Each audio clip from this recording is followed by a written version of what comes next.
Hi everyone, Happy New Year. I'm Paul and welcome to my channel. On my channel I'm going to be talking about cryptocurrencies and the blockchain technologies that underpin them. Personally, I'm really interested in applying that understanding to trading and investing because I think this period of history in terms of the opportunity that blockchain and cryptocurrencies present is really a once in a lifetime with regard to the risk reward opportunity that it's presenting us. So I'm assuming if you're watching this channel, it's probably something that you're interested in as well. So if that's the case, it'd be great if you could subscribe to my channel, join me on this journey. Hopefully we can learn a few things together, share some information.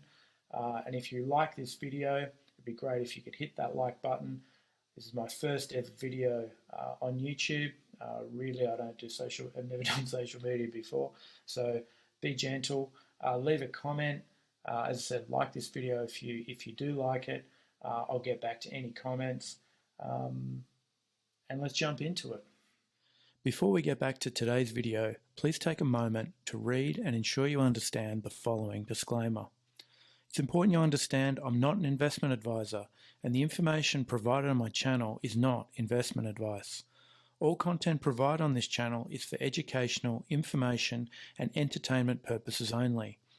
All forms of investing and/or trading carry risk, and you may lose some or all of your capital. This is especially true of cryptocurrencies. Therefore, it's very important that you do your own analysis before making any investment decisions and seek the guidance of an appropriately qualified broker or financial advisor. Welcome back. And if we start looking at Bitcoin from the weekly view, the trend running in towards the end of the year is really clear. So you can see we start here, make higher highs, a higher low, another higher high, which is the all-time high at this point, before pulling back, again making another higher low, before finally hitting the all-time high around 69,000 here. And that, as I said, that is then the all-time high right there. After that, we make a clear pullback. You can see it really clearly, obviously, on this weekly chart.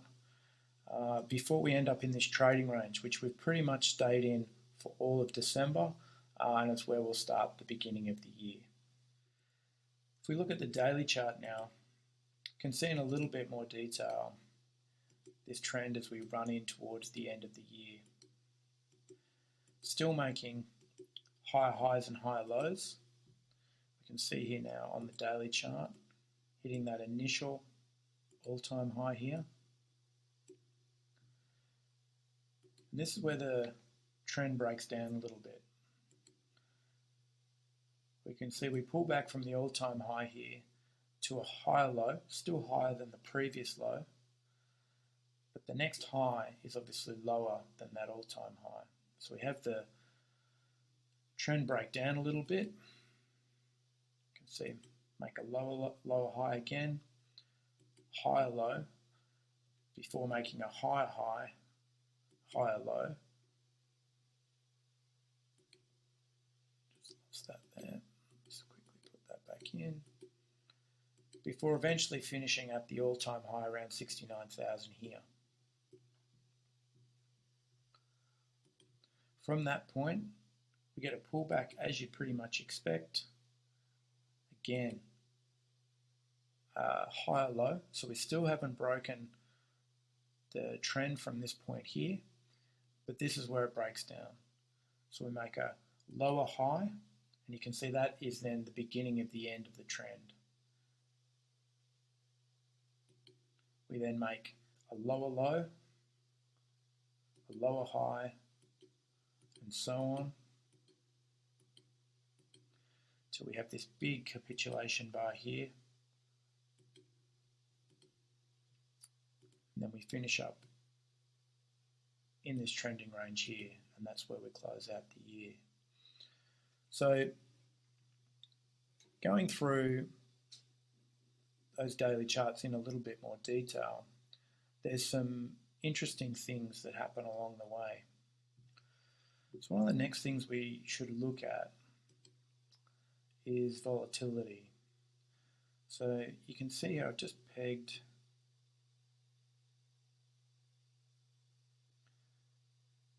this horizontal line here, which gives us a really good indication of where volatility is at any given time. So if we just go back a little bit, let me just mark out some of these all-time lows. You can see one here, one here,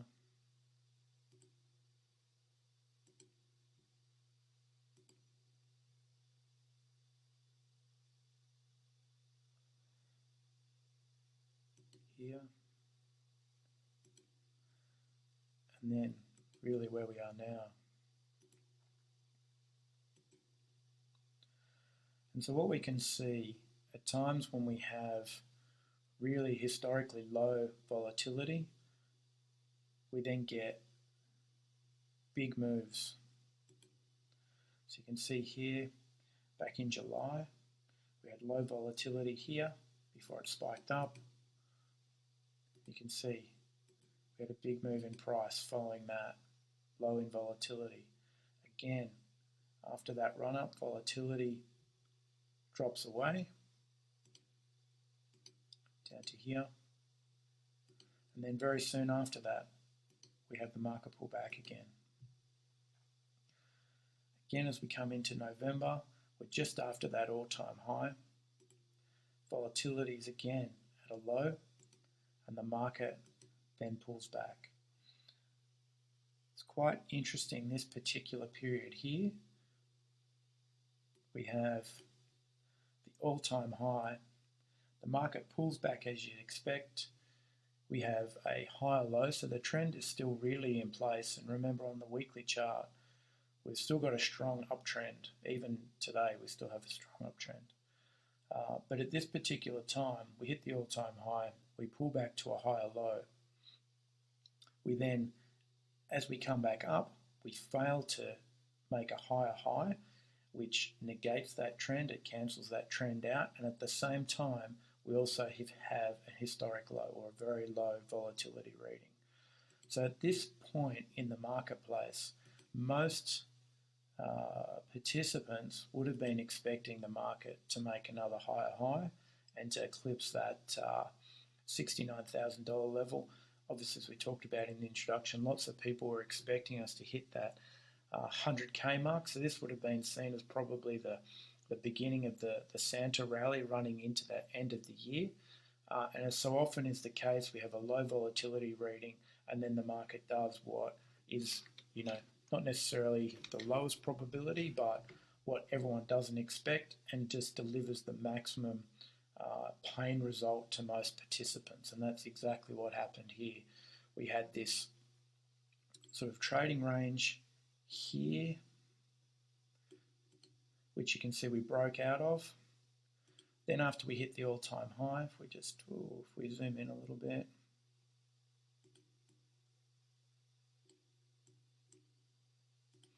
go into another trading range, albeit a shorter one, where we failed to make the higher high, and you can see we then broke through that trading range. And at the same time, we had that low volatility reading, and then the market dropped away. It continued to make lower highs and lower lows as we trended downwards. We then had this particularly strong bar downwards, and that then created this big cascade. We probably really, started to come into another trend, another trending market here. And you can see this bar here breaks the channel, and then we break downwards.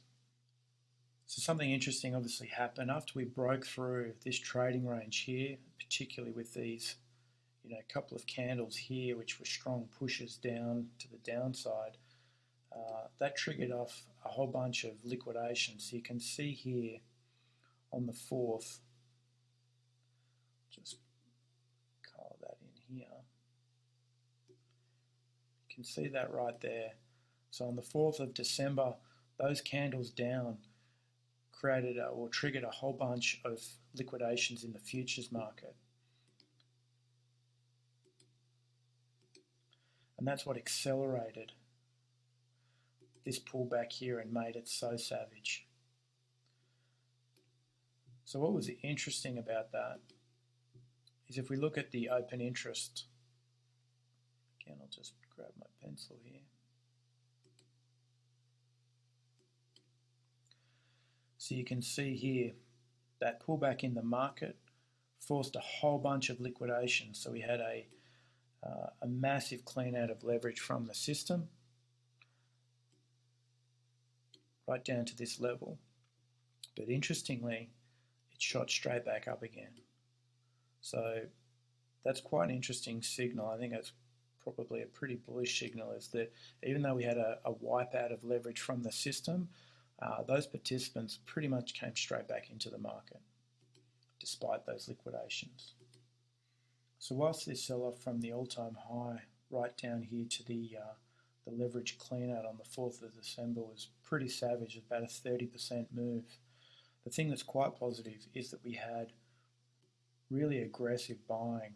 You can see that on the length of this wick on this daily chart here, this daily bar I should say, right here, where even though we got right down here to about 41,000 or so, the market was bought aggressively back up, back up to this sort of 48.5k range.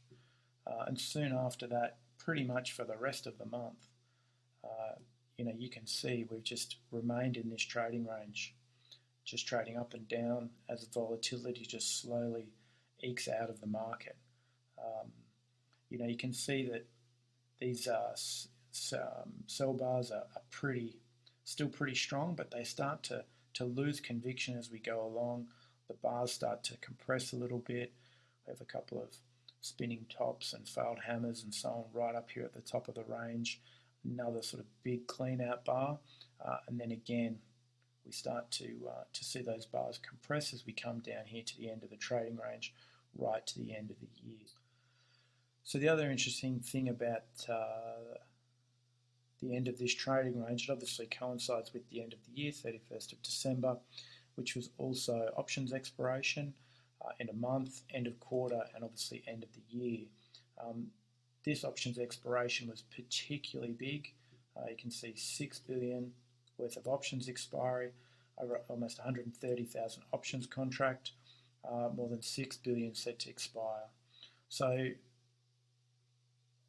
what that can be seen as, or what you generally see in markets, is around options expiration is the price will hang really closely to where the most open interest is. So the strike that was the most popular was 48,000. Now, whilst we didn't land exactly on it, you can see this is the candle there. You can see we gravitated around it pretty much for all the session. It's often said that that's where the most pain is. I traded options for a long time. I don't know if that's really the case. I think really just what you have is a lot of open interest there, because remember you have both a buyer and seller of an option. You can be long and short an option. So that just happens to be the strike where the most open interest is. And so that's why we really sort of gravitated around that price all day, as traders would be pushing that spot price around as we approach expiration. And so to finish off, probably one of the questions is, well, why didn't we really get a Santa rally in the crypto markets?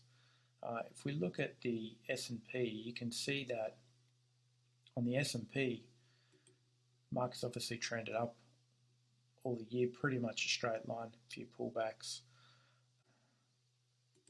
After it painted its all-time highs, it did have a pullback, but it then went on to go and create an new all-time high, giving the stock market its Santa rally just before the end of the year.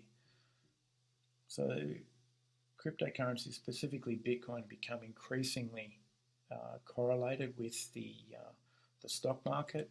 You can see that general trend here across both markets, although Bitcoin at times overshoots both directions. But you can clearly see here that as the stock market was reaching all-time highs, so was Bitcoin. On this pullback though, stock market came back and then pretty quickly came back, went back down, and then reached the all-time highs. That didn't happen in Bitcoin. Basically what we had was the all-time high, and then pretty much a straight shot down.